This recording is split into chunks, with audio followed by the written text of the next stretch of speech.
কেন মৃত্যু যন্ত্রণা হবে, জান কবজের কষ্ট হবে কার? আল্লাহ বলেন কেন?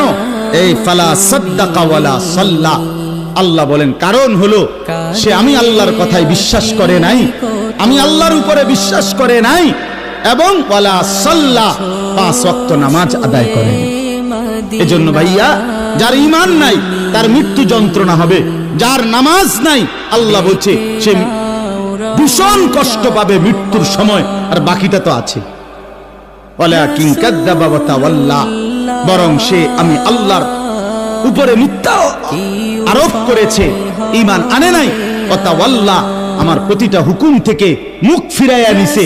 আল্লাহ বলেন সুম্মা যাহাবা ইলা আহলিহি ইয়াতামাত্তা, আমার নাফরমানি করছে, আমার বিরুদ্ধাচরণ করছে, আমার হুকুমের উল্টা করছে, অথচ এর পরেও স্ত্রী সন্তান পরিবারের মাঝে গর্ব কইরা অহংকার কইরা আনন্দ ফুর্তিতে জিন্দেগি কাটাইছে। চিটারি বাটপারি, অন্যায় দুর্নীতি অনিয়ম, নামাজ নাই, বন্দিগি নাই, হালাল হারামের পার্থক্য নাই, এরপরেও ঘর সংসার বউ বাচ্চার মধ্যে এভাবে চলছে মনে হয় যেন কোনো টেনশনই নাই। আল্লাহ বলেন এই অহংকারী, এই গাদ্দারির কারণে মালাকুল মউত আজরাইল যখন রুহু কবজ করবে তখন কলিজা থেকে রুহুটা ছিঁড়া ভিড়া এরপরে কবজ করবে। আল্লাহ আমাদেরকে মাফ করে দেন। আল্লাহ তাআলা শেষ বলেন, আমি যেটুকু পড়ছি, আউলা লাকা ফাআউলা সুম্মা আউলা লাকা ফাআউলা। আল্লাহ বলেন বান্দা, এই বান্দা, আমি 4 বার বলছি বান্দা, 4 বার তোমার জন্য দুর্ভোগ, তোমার জন্য দুর্ভোগ, তোমার জন্য দুর্ভোগ, তোমার জন্য দুর্ভোগ। 4 বার আউলা লাকা ফাআউলা সুম্মা আউলা লাকা ফাআউলা। এটা হলো 4টা। কেন 4টা কেন?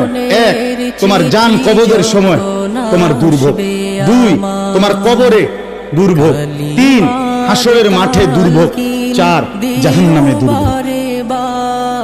তুমি জান কবজের সময়ও কষ্ট পাইবা, তুমি কবরেও কষ্ট পাইবা, তুমি হাসরেও কষ্ট পাইবা, তুমি জাহান্নামেও কষ্ট পাইবা। আউলা লাকা ফাআউলা সুম্মা আউলা লাকা ফাআউলা। আয়াহসাবুল ইনসানু আন ইউতরাকা সুদান। আল্লাহ তাআলা বলছে, মানুষ তুমি কি ভেবেছো আমি তোমাকে এমনি এমনি ছেড়ে দেব না? কি ভাবছো? এমনি এমনি অনর্থ কোন উদ্দেশ্য ছাড়াই আমি তোমার এমনি বানাইছি না বান্দা। ফাহাসিবতুম আন্নামা খালাকনাকুম আবাতা। আল্লাহ তাআলা বলেন, বান্দা তুমি কি এই ভেবেছো আমি তোমাকে বেহুদা বানাইছি? এ খাইবার ফুর্তি করবা, নাচবা গাইবা? না ভাই, আল্লাহ তাআলা আমাদের প্রত্যেককে ঈমান দান